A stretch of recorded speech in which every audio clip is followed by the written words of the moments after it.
जगमेलु सूर्योनि Janaki Varuni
invitees, friends, and the young artists who have just performed.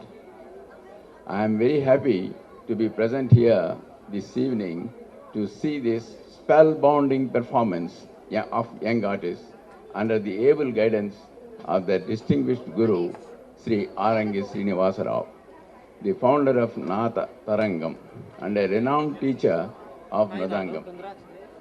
I am most thankful to Srimati Kavita Buggana, daughter of my esteemed friend and a distinguished colleague, Dr. Y.V. Reddy, who is presently the chairman of the Finance Commission, and mother of young Mridangam artist Rohan Buggana, who invited me to be the chief guest on this occasion.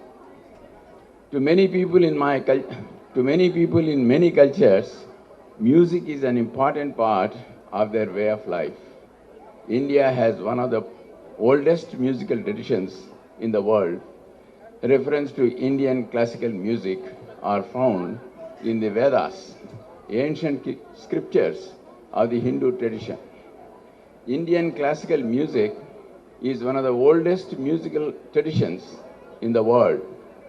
The Rig Veda has elements of present Indian music, Carnatic music. Carnatic music is popular in the southern states, is largely devotional. The majority of the songs are addressed to the Hindu deities. There are a lot of songs emphasizing love and other social issues. It is often thought that music has the ability to affect our emotions, intellect, and psychology, as it happened this evening. It can assuage our loneliness or incite our passions. The philosopher Plato suggests in the Republic that music has a direct effect on the soul, and we experienced it this evening. Sri Srinivasa Rao Garu has been training a number of young boys in playing Mridangam. As you all aware, Mridangam is a percussion instrument from India of ancient origin. It is the primary rhythmic accompaniment in Carnatic music. It is interesting to know that in ancient Hindu sculpture, painting and mythology, the Mridangam is often depicted as the instrument of choice for a number of deities, including Ganesha and Nandi, who is the vehicle and companion of Shiva. Nandi is said to have played the Mridangam during Shiva's primordial Tandava dance, causing a divine rhythm to resound across the heavens. The Mridangam is thus also known as Deva Vadyam, or divine instrument. I am glad that the young boys and girls this evening have performed in an excellent manner, and all the instruments and the ensemble we had enjoyed. And I'm glad that these boys and girls have chosen Mridangam. There are girls also to play Mridangam. I was surprised to see that. The divine instrument as their choice instrument. This, however, calls for a high degree of concentration, energy, perseverance, endurance, and sadhana. I am sure the young boys and girls will attain high levels of performance in their respective instruments as well as vocal. I wish them good luck. I congratulate the parents who have undertaken to encourage these boys and girls in music. I admire Sri Arangi Srinivasa Rao for taking up this noble project with the intention of invigorating the passion for musical art among our children. May God bless you all. Thank you.